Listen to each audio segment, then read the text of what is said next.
Assalamualaikum warahmatullahi wabarakatuh. Perkenalkan kami dari kelompok 6 yang terdiri atas saya sendiri yaitu Michael Yonis Tungkir.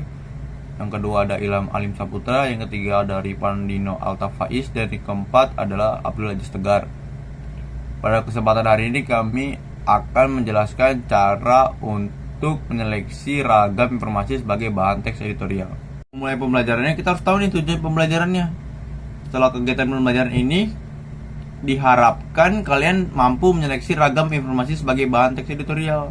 Ini adalah tentang uraian materi. Setelah kalian menguasai apa yang telah dipaparkan, bakal lanjutan materi pembelajaran kedua tentang sudut pandang penulis. Ketika penulis tajuk atau editorial memiliki kemampuan menyeleksi ragam informasi untuk dibuat teks editorial, dalam hal ini redaksi sebuah koran harus memiliki kemampuan mengenali hal yang sedang terbarui, viral, aktual, faktual. Begitu juga dengan kalian akan mempelajari menyeleksi ragam informasi tersebut. Dalam menyeleksi ragam informasi sebagai bahan teks editorial, pada penjelasan sebelumnya kamu harus mengetahui nih bahwa teks editorial itu tentang membahas permasalahan yang sedang terjadi atau berita yang aktual, fenomenal, dan kontroversial. Misalnya contohnya pesulap merah sama Gus Samsudin, itu yang pertama. Yang kedua tentang data Indonesia yang bocor. Itu artinya penulis teks editorial akan memulai dengan cara mendata peristiwa-peristiwa yang berkembang di masyarakat. Peristiwa-peristiwa tersebut dapat berupa peristiwa pendidikan, politik, hukum, ekonomi, sosial, budaya, pertanian, dan sebagainya, baik di level nasional maupun global. Peristiwa itu kemudian diklasifikasi ke dalam beberapa kelompok berdasarkan keterjadiannya atau aktualitas, berdasarkan keluar biasanya atau fenomenal, dan keterbantahannya atau kontroversial. Jika ukuran-ukuran tersebut sudah terpenuhi, editorial dapat dibuat oleh redaktur. Sebagai sebuah media massa, daya tarik sebuah opini akan menentukan publik menerima untuk membacanya atau tidak. Artinya daya tarik atau disebut juga daya jual menjadi sangat penting diperhatikan saat redaktur membuat teks editorial. Keuntungan bagi pembaca, mereka akan mendapat mengetahui secara persis isu-isu yang berkembang, disertai pemahaman yang memadai. Tentulah pemahaman ini dapat dijadikan suatu dasar berpijak di dalam menanggapi persoalan-persoalan yang muncul serta solusi yang dapat ditawarkan. Misalnya bagi penulis opini atau mengambil kebijakan untuk para pengusaha dan sebagainya.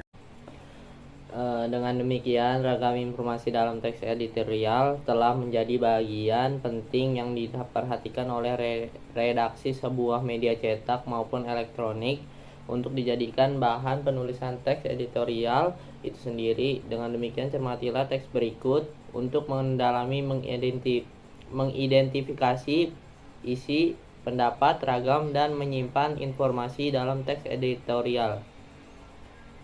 Kemudian, langkah-langkah menyeleksi ragam informasi dalam teks editorial yaitu sebagai berikut. 1. Harus menyiapkan naskah yang ingin dibaca. 2. Berilah tanda menggunakan stabilo pada bagian yang dianggap itu penting. 3. Bacalah naskah berkali-kali, ya minimal 2 kali lah. 4. Jangan lupa untuk mencatat ide pokok pada setiap paragraf. 5. Membaca kembali naskah untuk membuat kesimpulan. Teks editorial merupakan suatu teks yang berisi pendapat pribadi pada suatu isu yang terjadi. Isu tersebut bisa saja masalah ekonomi, masalah politik, maupun masalah sosial. Teks editorial ini berhubungan dengan isu yang menjadi perbincangan publik. Teks editorial ini terdapat di suatu majalah maupun koran. Dan di dalam teks editorial ada 3 struktur di dalam teksnya. Yang pertama, pernyataan pendapat atau tesis. Yang kedua, argumentasi. Dan yang terakhir adalah penegasan pendapat. Dan saya akan menjelaskan dari masing-masing 3 struktur tersebut. Yang pertama, pernyataan pendapat atau tesis adalah berisi pendapat penulis tentang masalah yang dilihat. Yang kedua, argumentasi. Argumentasi adalah bukti yang digunakan untuk memperkuat pendapatnya yang berupa hasil penelitian atau fakta-fakta yang bisa dipercaya. Dan yang terakhir adalah penegasan pendapat. Penegasan pendapat bertujuan untuk menguatkan kembali pendapat yang telah disimpulkan.